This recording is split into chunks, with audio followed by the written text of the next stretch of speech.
Hello Scorpio. Well, I've just done Cancer reading and it was, wow, a lot's been going on since I last did your reading in August. So, but for those of you that don't know, I'm going to pull 3 cards for where you are and then 3 cards for advice in the areas of career, finances, general and love and relationships, family. I do one oracle. I ask one oracle deck to give me its card and let the chips fall as they may, and then I do another oracle card and I ask my higher self to give me one to explain the first one, and it seems to work out really well. Right, so Scorpios, sorry I'm late, it's been canning season and gosh, it's been a lot. So haven't we all been busy? Okay, last shuffle. Lovely. So let's see where you are then for yourself. Wow, unbound. Yeah, gosh. Yeah, okay, I can see, I think, where we are going with the water signs. Unbound, I'll show you the card in a minute. Releasing soul patterns, contracts and past lives. So you are unbounding yourself. So with Cancer, that was all about rising above, entering a new space, surrendering the ego. A lot of work. But let's see what my guide wants, my higher self, wishes to say about this unbounding yourself, releasing soul patterns and contracts. I like releasing old patterns. Who wants to stay stuck, huh? So let's have a little look. One more, because I just want to. Okay, I want to be sure. Okay, right. Show me a card. Okay. To be fair, oh my goodness, I can't remember what that one is. Again, let me show you that. Isn't it a pretty card for unbinding ourselves from the past? Very pretty. So 38 then, I'm not going to read it all, don't worry. Just going to get the essence of it.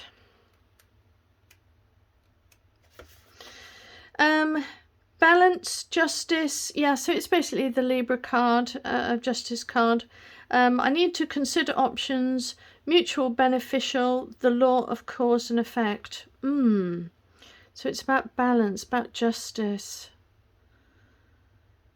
A need to consider options, mutual benefit. I'm going to read a bit more about that. Injustice and inequity are part of life, but they do not have to define your experience. This is a time where you may observe an injustice righted and fairly redressed. Perhaps you come to the rescue of someone else, or are called to answer for a personal slight. You will be amazed by the sense of power that surges through you when you stand up for yourself and others. This card also indicates a good time to advocate for others.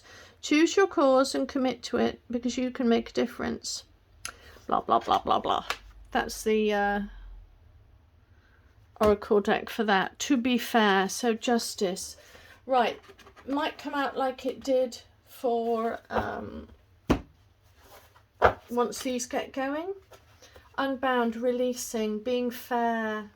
I mean, the obvious thing that comes to my mind is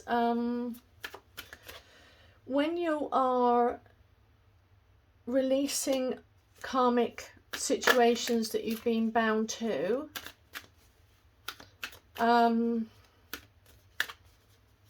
sometimes there's a fairness in actually just dropping the subject, just dropping it, walking away, not tit for tat, you know. Sometimes it's good.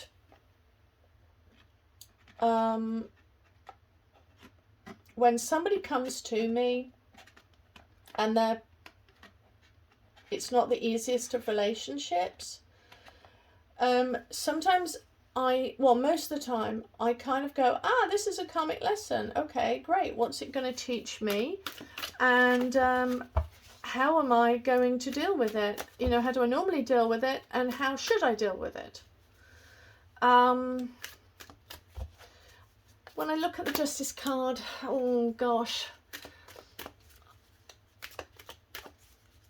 I mean, I always see it in a very material sense. It's about the earth being one huge karmic lesson, and it's a space where we can learn to be better, and we can learn to take the high road, and we can learn how to let go. Holding on to grudges is not good for you or for anybody else. And you can only progress and move forward once you've let go. And being fair to yourself, you know, hating somebody or hating a situation is not good for you. But what you need to do, instead of just sitting there in that pain, is move on and move forward. And that's how you release your soul pattern. That's how you know, because it'll just keep coming back over and over again. As someone said, you know, what you resist will just continue and persist. It'll just go on and on and on and on and on and on and on and on and on and on and on and on. There's the Five of Cups. You have to turn around and see what you can have in the future and move forward. That's what I'm getting from that anyway. Right, so let's pick those. Yeah, okay. Sorry, that was a bit of a preach, bit of a rant. Sorry. Then the advice. Oh, I'm going to sneeze. Oh, no. Pardon me. That incense stick went straight up my nose. Right, okay. Okay. We had that last time. I'm just thinking.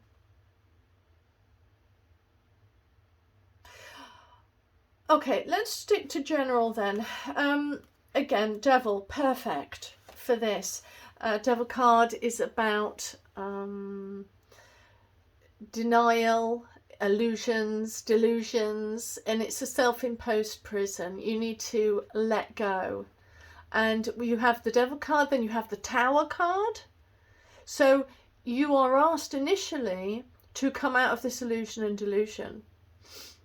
And if you don't, you get the Tower card, which is number 16. After 15, you then get 16. Because if you don't let go, if you don't come out of this illusion and delusion, then what will happen is the Tower card will fall.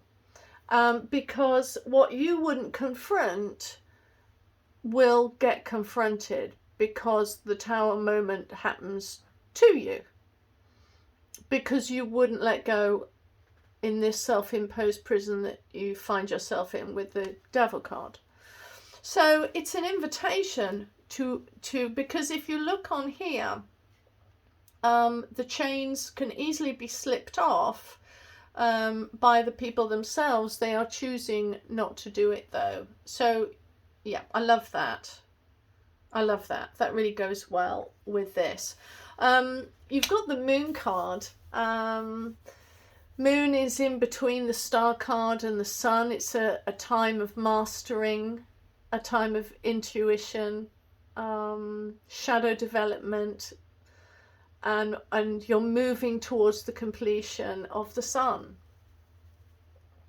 So, okay, let's see if this comes along, because to me this is all of this is an invitation to start. You're really close to the Sun because you've got the Moon. You're really close to it and freedom, but you have to choose to unbind yourself and release yourself to something new. Finances was reversed. Queen of Cups is in her feelings. Okay, she's almost mastered her feelings, almost. And she's in protective mode.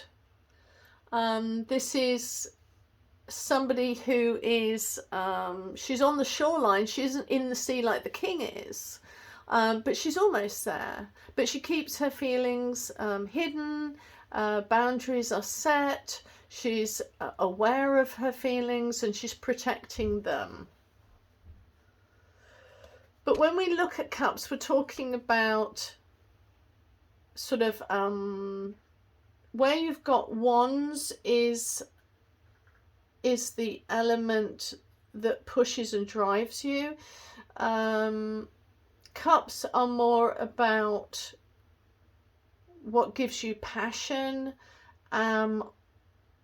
So the emotions behind the desires and dreams that you have, your intuition, luck and joy, it's kind of the manifesting abundant emotions of positivity that you dwell in on a day-to-day basis.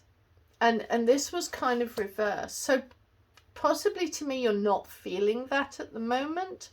But here you're asking, this is a fantastic card. Here you're being asked, it's the 9. You're being asked to, because, right, with the 9 of Cups, this is brilliant because it's contentment, satisfaction, confidence, where dreams become a reality. It's the Pisces card of fulfillment and fruition because it's a 9. So why, some people say he's kind of, it's pride or something, and I don't see it as that, because the blue is almost the intuition, using your intuition, and the cups are behind him, symbolizing all of the ways that he has manifested his life on how he's wanted to manifest it. They're all behind him because these are the lessons learned. And so he can sit here feeling confident and just happy, just content. And so it's asking you to do that. So possibly look back into the past of how you have managed to manifest good things, and with that same frame of mind, walk forward in the area of finances and career with that. Okay, so let's go to love and relationships then. Choices with the two of Pentacles is balance. It's also choice in spite of circumstances.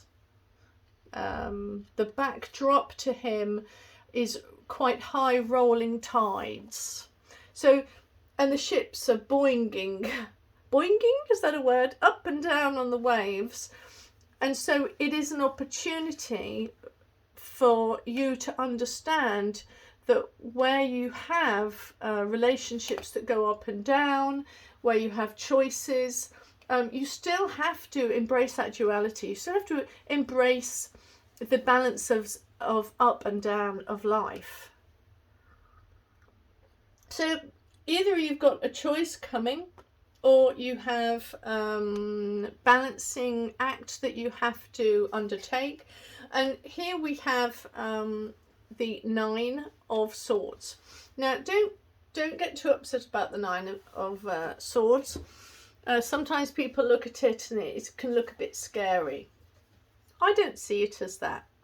For me, this is about attainment, coming to the beginning of a new cycle.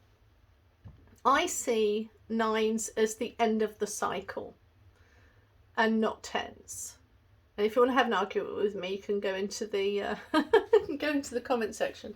But 9s are the end. 10 is 1 and 0. 1 is new opportunities and potential new beginnings. So 9 is all about a sudden realization, the attainment, the fruition of a notion, an idea. It's that waking up. It's the waking to truth. it's realization of what is sown is now reaped. It's great awareness. I mean, yes, it can be mental anguish, and she's pictured it here as mental anguish, but actually, okay, so there might be a bit of mental anguish because you've had a great awakening, you've had a sudden awareness, but hold on here, it's a gift, because you have had that eureka realization moment. Now do something about it. Now do something about it. Act. Don't sit on it. I think this is a Gemini card, I think. And there was something else that I had. Okay, so my guide just said to me, and I've never thought about it before, these swords are on his left. And I was looking at this the other day. Left means your past. So something has to be left. So these swords are all symbolically in this person's past. Waking up to realizations. You're being asked to look into the past. And see, and this is not just the past, this is like the recent past. And have that light bulb moment and go, oh my goodness, I've just realized. What am I doing? I can see it's all connected. I'll give you, for instance, and then I'll finish this. Sometimes when have you ever like watched something on YouTube or on TV or film, and you suddenly have that great clarity, that moment, light bulb moment, and you go, oh my goodness, I'm in a toxic relationship. Oh, and now when I think about it, all my boyfriends have been that way, or a lot of boyfriends have been that way, and I've just sleepwalked my way through and not thought about it very deeply. And actually, gosh, you know, my parents are also like it, and yeah, I'm over exaggerating here, but that's more on, not on they've all been awful, but it's about you not recognizing it. It's you not seeing the patterns. It's you realizing you've not put boundaries in place, and there's a certain amount of growing up that needs to be done, and being firm and not necessarily harsh and angry, but just it's having that clarity moment where you've got a decision that now needs to be made because you've got that clarity moment. Oh, I don't know if any of that made any sense, but I will hopefully see you, Scorpios.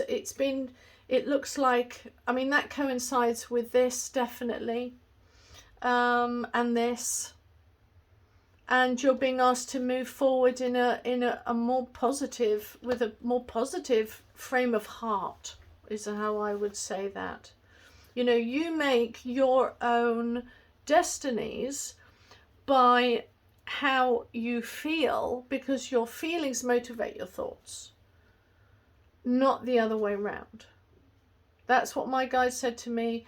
How you wake up in the morning and how you feel about life, how you feel about yourself, how you feel about others, that helps you to get into the right frame of mind in order to be able to manifest the sort of day you want. Wow. Gosh, you really had it heavy, Scorpio. Okay, let that go. See you in October.